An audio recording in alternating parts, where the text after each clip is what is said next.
Hi, this is Dr. Michael Bogart with Aspect Ministries, and in this segment I would like to talk a bit about basic church types of churches, and how it corresponds with the things that people are looking for when they're trying to join a church or if they're considering staying in a church. So let me give a little bit of background before we start. I began my ministry life right out of college. I did almost 10 years of campus ministry. And the campus ministry I was associated with worked with students on campus, and I was sponsored by a particular local church in the community.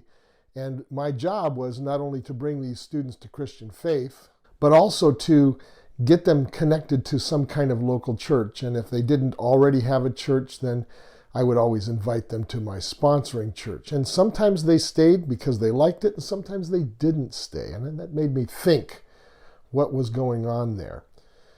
Then later, I was a pastor for 18 and a half years in a small community that had a military presence.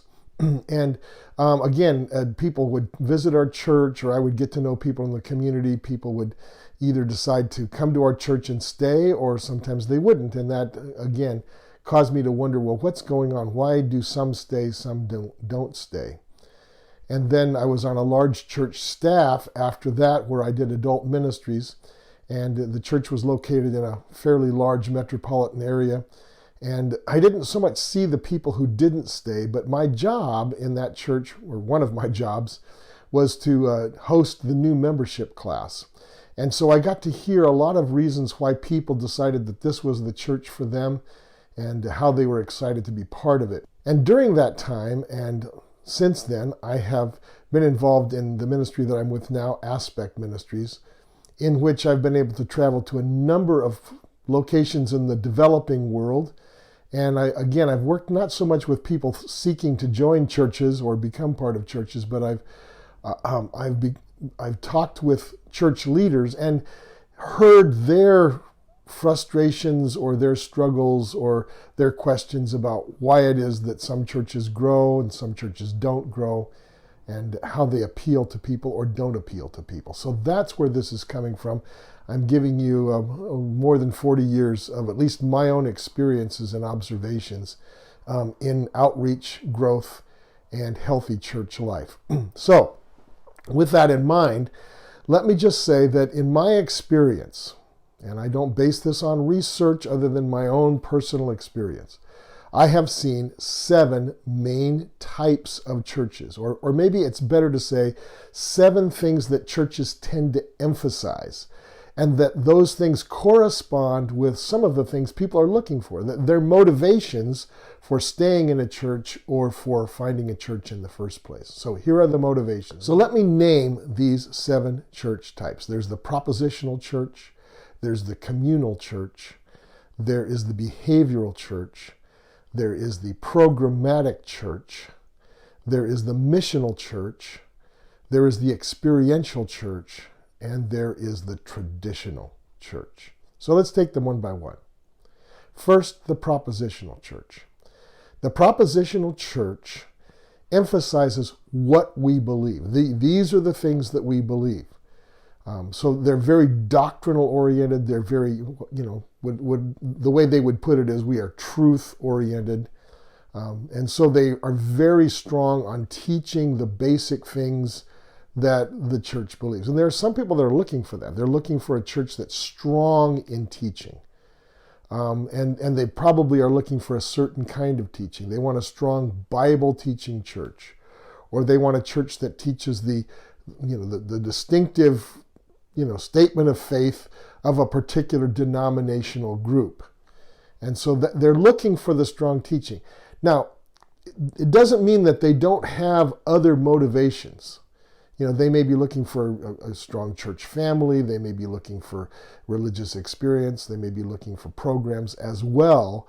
But the main motivation of the people looking for a church might be propositional. And a church may primarily offer that emphasis. Okay?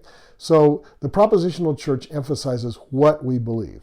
The Communal Church emphasizes belonging. This is who we are. This is our group. We're a church that's friendly. We're a church that loves one another. We're a church that's accepting. We're a church that, you can go on and fill in the blank. And of course, you're going to find a spectrum of churches from evangelical to modernist to traditional that are going to fall into this communal thing. They may emphasize community in different ways with a different agenda and a different almost political point of view, but they're still going to be all about community life. Join this church because we'll love you and we'll take care of you and we'll be there for you in the hard times, and you can be there for the rest of us and when we go through hard times, and we'll experience life together. We'll experience and grow in our faith together. And so again, that church may have that primary emphasis, but it may have other things that it does as well. But the primary for some churches and for some people looking for churches is they're looking for community, and we call those communal churches. Then we have the behavioral church, okay? The behavioral church emphasizes right living. This is how we live. These are the standards that we expect from people. Here's what, maybe the Bible teaches, or here's what our church has always stood for. And we kind of expect that these behavioral traits will be upheld in our people. We expect that, you're going to be living the right way.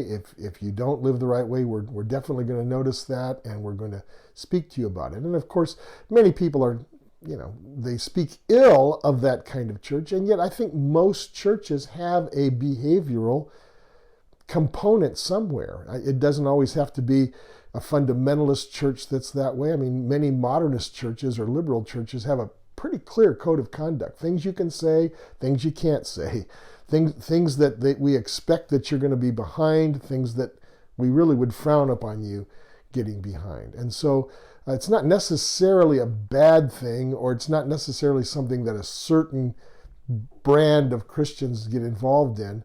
But certainly there are those churches that emphasize right living in some way, and the membership is expected to sign on to that and live by it. Then there is the Programmatic Church. Programmatic Church emphasizes programs. They may have good teaching, they may have a strong community life, they may provide some other things as well, but their main thing is programs. We offer the hottest youth ministry in town. We've got great worship music, and if you're musically inclined, you might want to join in with our music program. Or we have a Christian school. We offer that in some way, a parochial school. We have a counseling program or a recovery program that is really something we emphasize. It's something that we offer to our community as maybe the main thing that we are able to do that other churches aren't doing. Maybe we've got a feeding program that helps the homeless or something like that. But you can fill in the blank as to what those programs might be. But these churches are programmatic driven. And people join them because they've got a particular program. Or maybe because they have a cluster of programs that seem to be either meeting their own needs or something that they think, churches should do this kind of thing. And so, we want to be part of a church like that.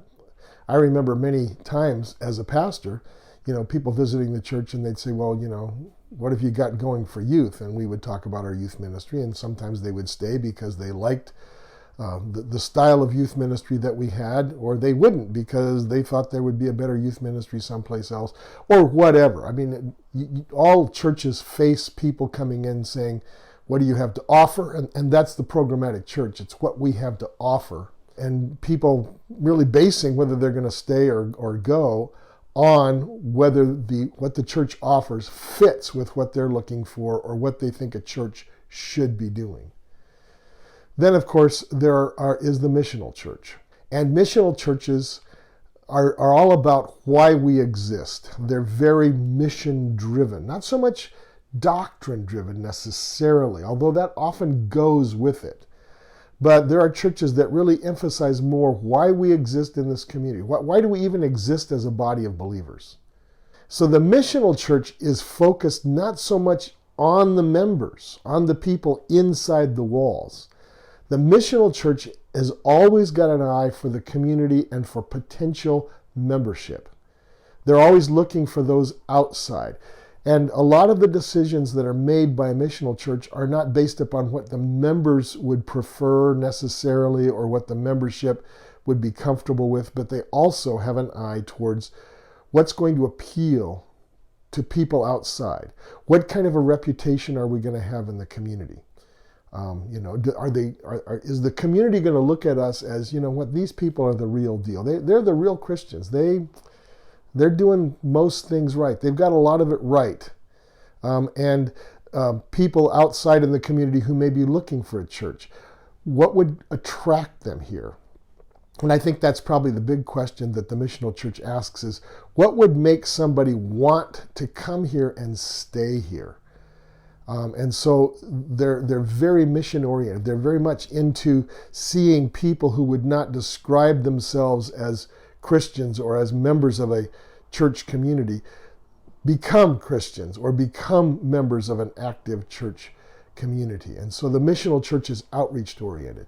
It also may take the form of not only outreach in the local community, but they may be very into foreign missions or some kind of humanitarian work in developing countries or someplace else outside the community. So that's the missional church. Then there's the experiential church. And the experiential church would be the kind of church in which they're expecting God to work. And I think the question they'd be asking is, how is God working? These are the kinds of churches that, they expect that God's going to show up every single time they open their doors. There are going to be miracles. People's lives are going to be changed in a drastic way. Prayers are going to be constantly answered. And there's always this excitement. The preaching tends to be far more animated and experientially oriented than perhaps other kinds of churches. And naturally, Pentecostal kinds of churches tend to fall into the experiential category, at least sometimes. Charismatic churches, but not just those. Traditionally, the Quakers were very experientially oriented as well. They're expecting that God is going to speak to each individual person that day. And so experiential churches are going to attract people who are expecting God to work or wanting desperately God to work in their lives. And experiential churches will say, yeah, you found the right place. This is where that's happening. And then finally, there are the traditional churches. Traditional churches emphasize how we worship. We worship like this. There's a certain format. Maybe we have communion every week, or maybe communion is only once a month, and we, our order of service goes a certain way. Maybe there are even, traditional things that we say, like the Apostles' Creed or the Nicene Creed, or there's certain kinds of prayers that we repeat. Some people are looking for a traditional church. This may also have an ethnic component to it. Maybe Mexican Catholicism or German Lutheran, or I'm Greek, so that means I'm Greek Orthodox, and my family's always been this, and I will always be that, and we're never going to depart from that because this is just who we are, and this is the kind of church we want to belong to because this is how we worship. We always do it this way. Now, let's talk a little bit about strengths and weaknesses. Are any of these emphases bad in themselves? Are they unchristian? Are they inconsistent with Christian faith in themselves? And my take on this is that none of these particular emphases is necessarily inconsistent with Christian faith. What's the problem is when these emphases become so out of balance with the other emphases that they become very, I guess you'd say, they become problematic. The Propositional Church that's so intent on preaching truth so exactly and precisely and cutting hairs, so finely when it comes to teaching that there maybe they're not very communally oriented. Maybe they're not good at body life. Maybe they're not really good in taking care of people. Maybe they sacrifice programs that they could have in order to keep this focus on exact, particular teaching. And that's when they tend to get out of balance. And again, I'm not saying that strong teaching isn't a good thing. I'm just saying that if it becomes the only thing, if it becomes out of balance and everything else is de-emphasized, then you've got a problem. And that can go not just with propositional churches, but with behavior churches where lifestyle and living just the right way cancels everything out. Or maybe the communal church where everybody loves everybody, but we're not quite sure what we believe, or we don't really have any programs. We just all get together and have a good time, or the experiential church that's all about emotion and having a great time every Sunday and, expecting God to work, whether he does or not, I don't know, but, this idea that God's working. But again, they may be really weak on some other areas. Those things are problematic when they're out of balance. So here is what I'm saying. I'm saying if you're concerned about your church's growth, if you're concerned about your church's impact on the community, if you're concerned about your church's ministry in your life, your family's life, and in the lives of other church members, you might want to ask, what is it that we emphasize? What is our main church type? Are we propositional? Are we communal? Are we behavioral? Are we programmatic? Are we missional? Are we experiential? Are we traditional? And we may have a primary motivation, a primary emphasis, but do we have other things that balance the whole picture out so that the community has a lot of options? And that's the problem. When you've got a church that's very, very specific with one or maybe just one or two main emphases, you're going to reach a very narrow population who's looking just for that thing. A church that's in balance can reach far more people because they're offering more. They're emphasizing more things that people are looking for.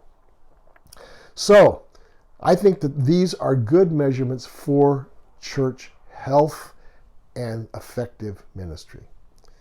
So with that, I hope this has helped. This is Dr. Michael Bogart with Aspect Ministries. See you next time.